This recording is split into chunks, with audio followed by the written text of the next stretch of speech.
ಲೋಕಸಭೆ ಚುನಾವಣೆಗೆ ಈಗಾಗಲೇ ಕೆಲವು ದಿನಗಳು ಮಾತ್ರ ಬಾಕಿ ಉಳಿದುಕೊಂಡಿರುವಂತಹದ್ದು. ಆರೋಪ ಪ್ರತ್ಯಾರೋಪಗಳನ್ನ ಮಾಡೋದ್ರ ಮೂಲಕ ವಾಗ್ದಾಳಿಯನ್ನು ಸಹ ನಡೆಸ್ತಾ ಇದ್ದಾರೆ. ಇನ್ನು ರಾಜ್ಯದಲ್ಲಿ 5 ಗ್ಯಾರಂಟಿಗಳನ್ನ ಘೋಷಣೆ ಮಾಡಿರೋದ್ರ ಕುರಿತಾಗಿ ಮಾಜಿ ಮುಖ್ಯಮಂತ್ರಿ ಕುಮಾರಸ್ವಾಮಿ ಅವರು ಟೀಕೆಯನ್ನ ಮಾಡಿದ್ದಾರೆ. ಜೊತೆಗೆ ನುಡಿದಂತೆ ನಡೆದಿದ್ದೀವಿ ಅಂತಾರೆ, ಆದ್ರೆ ಹಣ ಎಲ್ಲಿಂದ ತಂದ್ರಿ ಅನ್ನುವಂತಹ ಪ್ರಶ್ನೆಯನ್ನು ಸಹ ಮಾಡಿದ್ದಾರೆ. ಕಾಂಗ್ರೆಸ್ ಗ್ಯಾರಂಟಿಗಳಿಗೆ ಹಣ ಎಲ್ಲಿಂದ ಬರ್ತಾ ಇದೆ? ಇನ್ನು ಕೈ ಸರ್ಕಾರದ ಗ್ಯಾರಂಟಿಗೆ 1 ಕೋಟಿ ಸಾಲ ಸಹ ಮಾಡಿದ್ದಾರೆ. ಸರ್ಕಾರದ ವಿರುದ್ಧ ಮಾಜಿ ಸಿಎಂ ಎಚ್.ಡಿ. ಕುಮಾರಸ್ವಾಮಿ ಅವರು ವಾಗ್ದಾಳಿಯನ್ನ ನಡೆಸಿದ್ದಾರೆ. ಗ್ಯಾರಂಟಿ ಹೆಸರಲ್ಲಿ ಸರ್ಕಾರ ಸಾಲದ ಕೂಪದಲ್ಲಿ ಸಿಲುಕೊಂಡಿದೆ. ಇನ್ನು ಗ್ಯಾರಂಟಿಯನ್ನ ಕೊಟ್ಟು ಮತ್ತೊಂದು ಕಡೆ ಕಿತ್ತು ತಿಂತಾ ಇದ್ದಾರೆ. ಇದು ಪಿಕ್ ಪಾಕೆಟ್ ಸರ್ಕಾರ ಅಂತ ಹೇಳಿ ಕುಮಾರಸ್ವಾಮಿ ಅವರು ಸರ್ಕಾರದ ವಿರುದ್ಧ ವಾಗ್ದಾಳಿಯನ್ನ ಸಹ ನಡೆಸಿದ್ದಾರೆ. ಕಾಂಗ್ರೆಸ್ ಬಂದ ಬಳಿಕ ಮದ್ಯದ ದರ ಹೆಚ್ಚಳ ಮಾಡಿದ್ದಾರೆ. ಕಾಂಗ್ರೆಸ್ ಗ್ಯಾರಂಟಿಯ ಬಗ್ಗೆ ಕುಮಾರಸ್ವಾಮಿ ಅವರು ವ್ಯಂಗ್ಯವನ್ನು ಸಹ ಮಾಡಿರುವಂತಹದ್ದು. ಈಗಾಗಲೇ ಪ್ರಮುಖವಾಗಿ ರಾಜ್ಯದಲ್ಲಿ 5 ಗ್ಯಾರಂಟಿ ಯೋಜನೆಗಳು ಚಾಲ್ತಿಯಲ್ಲಿರುವಂತಹದ್ದು. ಗೃಹಲಕ್ಷ್ಮಿ, ಗೃಹಜ್ಯೋತಿ, ಅನ್ನಭಾಗ್ಯ, ಯುವ ನಿಧಿ ಸೇರಿದಂತೆ ಶಕ್ತಿ ಯೋಜನೆ, ಈ 5 ಯೋಜನೆಗಳು ಕೂಡ ಈಗ ಚಾಲ್ತಿಯಲ್ಲಿದೆ. ಆದರೆ ಈ 5 ಯೋಜನೆಗಳನ್ನ ಉಚಿತವಾಗಿ ಕೊಡೋದಕ್ಕೆ ಸರ್ಕಾರದ ಖಜಾನೆಯಲ್ಲಿ ಹಣ ಎಲ್ಲಿಂದ ಬಂತು?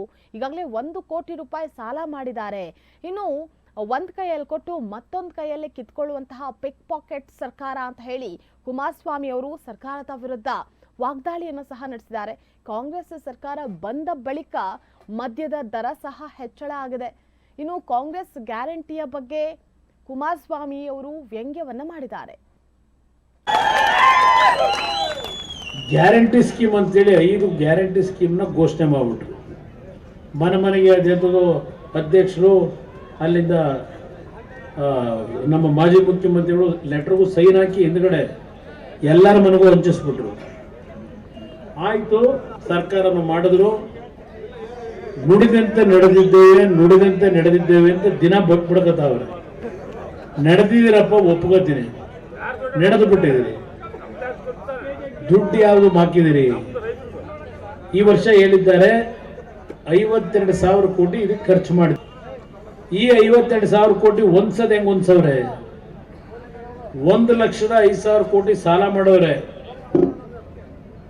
ಈ 52,000 ಕೋಟಿ ನಮ್ಮ ಹೆಣ್ಣು ಮಕ್ಕಳಿಗೆ ಆಸೆ ತೋರಿಸಿ ಇದು ಗೃಹಲಕ್ಷ್ಮಿ 2,000 ಕೊಡ್ತೀವಿ ಅಂತ ಹೇಳಿ ಒಂದು ಕಡೆ ಈ 52,000ನ ನಿಮ್ಗೆ ಕೊಡೋದಕ್ಕೆ 1,00,000 ಕೋಟಿ ಸಾಲ ಮಾಡಿದ್ದಾರೆ. 1,05,000 ಕೋಟಿ. ಇವರೇನೋ ಇವತ್ತಿರ್ತಾರೆ, ಇನ್ನೊಂದು 4 ವರ್ಷ 2 ವರ್ಷ ಮನೆ ಹೋಗ್ತಾರೆ ಅಂತ ಇಟ್ಕೊಳ್ಳಿ. ಈ 1,05,000 ಕೋಟಿ ಸಾಲ ಮಾಡಿ ಹೋಗ್ತಾರಲ್ಲ, ಈಗಾಗಲೇ 6,65,000 ಕೋಟಿ ಸರ್ಕಾರ ಸಾಲ ಮಾಡಿರೋದು. ಈ 6,65,000 ಕೋಟಿ ಸಾಲ ತೀರ್ಸೋದು ಯಾರು? ನಾವು ಏನು ತೀರ್ಸಲ್ಲ, ಯಾವ ಪಕ್ಷಗಳು ತೀರ್ಸಲ್ಲ. ಕೊನೆಗೆ ತೀರಿಸಬೇಕಾದ್ರೆ ಪುಣ್ಯಾತ್ಮರು ನೀವೇ ತೀರಿಸಬೇಕು. ನಮ್ಮ ತಾಯಂದ್ರಿಗೆ 2,000 ಕೊಡ್ತಿದೀವಿ ಅಂತ ಹೇಳ್ತಾರಲ್ಲ, ಗೃಹಲಕ್ಷ್ಮಿ ಸ್ಕೀಮು. ಇಲ್ಲಿರ್ತಕ್ಕಂಥ ಬಹುಶಃ 70-80% ನಾವೇ ಸರ್ಕಾರದವರೇ ಕಲಿಸ್ಬಿಟ್ಟಿದ್ದೀವಿ ನಿಮಗೆಲ್ಲ. ಸಾಯಂಕಾಲ ಆಯಿತು ಅಂದರೆ ಬೆಳಗ್ಗಿಂದ ದುಡಿಮೆ ಮಾಡಿರ್ತೀರಿ. ಏನೋ ಒಂದು ದೇಹಕ್ಕಾಗಿರೋ ದಂಡೆನ ಸರಿಪಡಿಸ್ಕೋಬೇಕು ಅಂತೇಳಿ ನಾವೇ ತೆಗೆದಿದ್ದೀವಲ್ಲ ಸರ್ಕಾರದ ಮೈಸೂರು ಸೇಲ್ಸ್ ಇಂಟರ್ನ್ಯಾಷನಲ್ ಬಾರ್ಗಳು. ಅಲ್ಲಿ ಹೋಗಿ ನೀವು ಖರೀದಿ ಮಾಡ್ತೀರಲ್ಲ, ವಾಟರ್ ಬಾಟ್ಲು ಏನು ಮಾಡ್ತೀವಲ್ಲ, ಅದು ಹಿಂದೆ ಎಷ್ಟಿತ್ತು ರೇಟು? 25 ರೂಪಾಯಿ 30 ರೂಪಾಯಿ ಇತ್ತು. ಈಗ 180, 200, 250 ಲೆಕ್ಕಿಲ್ಲ ಅದು ರೇಟ್ ಆಗಿರೋದು. ಈಗ ಪ್ರತಿನಿತ್ಯ ಒಂದು ಕ್ವಾರ್ಟರ್ ಬಾಟ್ಲು ನೀವು ಕುಡಿದ್ರೆ 30 ದಿನಕ್ಕೆ ಎಷ್ಟಾಯ್ತು? 6,000 ರೂಪಾಯಿ ಆಯ್ತು. ನಮ್ಮ ತಾಯಂದ್ರಿಗೆ ಇಲ್ಲಿ 2,000 ಕೊಡ್ತಿದ್ದೀವಿ, ನಿಮ್ಗೆ ಉಳಿಸಿದೀವಿ ಬಡತನ ಅಂತಾರೆ. ನೀವು ಆ ಕುಟುಂಬದಲ್ಲಿ ಜೀವನ ಮಾಡೋದಕ್ಕೆ ದುಡಿಮೆ ಮಾಡ್ತೀರಲ್ಲ, ನಿಮ್ಮ ದುಡಿಮೆ ದುಡ್ಡು ಅಲ್ಲಿ ಹೋಗಿ 5,000-6,000 ಕೊಡ್ತೀರಿ ತಿಂಗಳಿಗೆ. ಇದನ್ನ ಪಿಕ್ ಪ್ಯಾಕೆಟ್ ಅಂತ ಕರಿತೀರೋ ಏನಂತ ಕರಿತೀರಿ? ಪಿಕ್ ಪ್ಯಾಕೆಟ್ ಸರ್ಕಾರ ಇದು ಯಾವ ಸರ್ಕಾರ?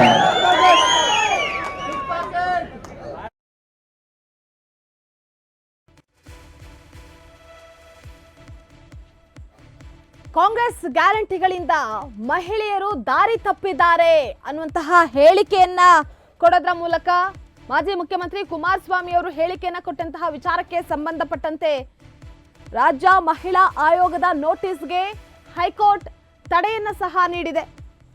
ಇನ್ನು ಗ್ಯಾರಂಟಿಗಳಿಂದ ಮಹಿಳೆಯರು ದಾರಿ ತಪ್ಪಿದ್ದಾರೆ ಎನ್ನುವಂತಹ ಹೇಳಿಕೆ ರಾಜ್ಯದಾದ್ಯಂತ ಸಾಕಷ್ಟು ಸುದ್ದಿಗೂ ಸಹ ಗ್ರಾಸವಾಗಿತ್ತು. ಸ್ಪಷ್ಟನೆಯನ್ನ ಕೋರಿ ಮಹಿಳಾ ಆಯೋಗದಿಂದ ನೋಟಿಸ್ ಅನ್ನ ನೀಡಲಾಗಿತ್ತು. ಇನ್ನು ಈಗ ಆಯೋಗದ ನೋಟಿಸ್ ಅನ್ನ ಪ್ರಶ್ನಿಸಿ ಹೈಕೋರ್ಟ್ ಮೆಟ್ಟಿಲೇರಿದ್ರು HDK.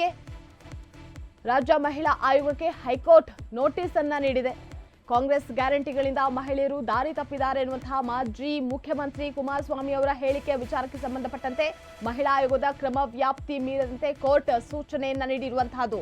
ಇನ್ನು ರಾಜ್ಯ ಮಹಿಳಾ ಆಯೋಗದ ನೋಟಿಸ್ಗೆ ಹೈಕೋರ್ಟ್ ತಡೆ ಸಹ ನೀಡಿದೆ. ಇನ್ನು ಕುಮಾರಸ್ವಾಮಿ ಅವರ ಹೇಳಿಕೆ ರಾಜ್ಯದಾದ್ಯಂತ ಈಗಾಗಲೇ ಸಾಕಷ್ಟು ದೊಡ್ಡ ಮಟ್ಟದಲ್ಲಿ ಏನು ಕಾಂಗ್ರೆಸ್ ಟೀಕೆಯನ್ನ ಮಾಡೋದ್ರ ಮೂಲಕ ಅಸ್ತ್ರವನ್ನಾಗಿ ಬಳಕೆ ಮಾಡ್ಕೊಳ್ಳೋದಕ್ಕೆ ಮುಂದಾಗಿತ್ತು. ಇನ್ನು JDS ನಾಯಕರು ಎಲ್ಲೇ ಪ್ರಚಾರವನ್ನ ಮಾಡೋದಕ್ಕೆ ಹೋದ್ರೂ ಸಹ ಅಲ್ಲೆಲ್ಲ ಮಹಿಳಾ ಮಣಿಗಳು ಘೆರಾವನ್ನ ಹಾಕ್ತಾ ಇದ್ರು. ಗೋ ಬ್ಯಾಕ್ ಕುಮಾರಸ್ವಾಮಿ ಅನ್ನುವಂಥದ್ದು ಸಹ ದೊಡ್ಡ ಮಟ್ಟದಲ್ಲಿ ಕೇಳಿ ಬರ್ತಾ ಇತ್ತು. ಇನ್ನು ಮೊನ್ನೆ ಅಷ್ಟೇ ಚಿಕ್ಕಬಳ್ಳಾಪುರದಲ್ಲಿ ನಡೆದಂತಹ ಸಂದರ್ಭದಲ್ಲೂ ಕೂಡ ದೊಡ್ಡಗೌಡರು ಇದ್ದಂತಹ ವೇದಿಕೆಯಲ್ಲಿ, ಅದರಲ್ಲೂ ತುಮಕೂರಿನಲ್ಲೂ ಸಹ ದೊಡ್ಡಗೌಡರು ಇದ್ದಂತಹ ವೇದಿಕೆ ಮೇಲೆ ಮಹಿಳಾ ಮಣಿಗಳು ಫೋಟೋ ತೆಗೆಸ್ಕೊಳ್ಳುವಂತಹ ನೆಪವನ್ನ ಮಾಡಿ ಅಲ್ಲಿ ಕುಮಾರಸ್ವಾಮಿ ಅವರ ವಿರುದ್ಧ ವಾಗ್ದಾಳಿಯನ್ನ ನಡೆಸಿದ್ರು. ಇದೇ ವಿಚಾರಕ್ಕೆ ಸಂಬಂಧಪಟ್ಟಂತೆ ಸಾಕಷ್ಟು ದಿನಗಳಿಂದ ಟೀಕಾಪ್ರಹಾರಗಳು ಸಹ ನಡೀತಾ ಇತ್ತು. ಆದ್ರೆ ಮಹಿಳಾ ಆಯೋಗ ಇದನ್ನ ಸ್ಪಷ್ಟನೆಯನ್ನ ಕೇಳಿ ಕುಮಾರಸ್ವಾಮಿ ಅವರಿಗೆ ನೋಟಿಸ್ ಅನ್ನು ಸಹ ನೀಡಿತು. ಕಾಂಗ್ರೆಸ್ ಗ್ಯಾರಂಟಿಗಳ ವಿಚಾರಕ್ಕೆ ಮಹಿಳೆಯರು ದಾರಿ ತಪ್ಪಿದ್ದಾರೆ ಎಂಬಂತಹ ಹೇಳಿಕೆಯ ವಿಚಾರಕ್ಕೆ, ಕುಮಾರಸ್ವಾಮಿ ಅವರ ಹೇಳಿಕೆಯ ವಿಚಾರಕ್ಕೆ ಹೈಕೋರ್ಟ್ ಬಿಗ್ ರಿಲೀಫ್ ಅನ್ನ ನೀಡಿದೆ. ರಾಜ್ಯ ಮಹಿಳಾ ಆಯೋಗದ ನೋಟಿಸ್ಗೆ ಹೈಕೋರ್ಟ್ ತಡೆ ಕೊಟ್ಟಿರುವಂತಹದ್ದು.